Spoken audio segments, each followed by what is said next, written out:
We were concerned that since they were out so long, they probably all froze, and we question whether they're going to work for us or not. Justin Gifford ordered a case of at-home rapid COVID-19 tests for his organization. He says those tests got dropped off over the weekend and sat in sub-zero temperatures until the office reopened on Monday. The case of Binax tests were covered with snow and presumably frozen through the weekend. He noticed the requirements on the box, that the tests stay between 35.6 and 86 degrees Fahrenheit. So Justin asked us to find out if these COVID tests will still work. Tonight, we're verifying.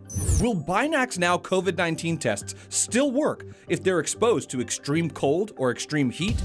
Our sources are Maine CDC Director Dr. Nirav Shah, the US FDA, and Abbott Labs, which makes the Binax Now tests. All three say, yes, the tests will still work, but there's some important context. Here's what they say. Abbott Labs tells us a temperature range is common in these products.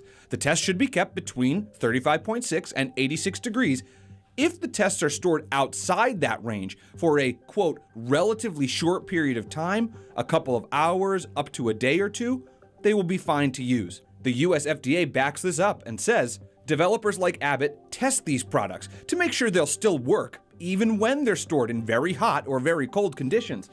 The FDA, Abbott, and Dr. Shah all say you need to bring the tests back up to room temperature for at least 2 hours before using them.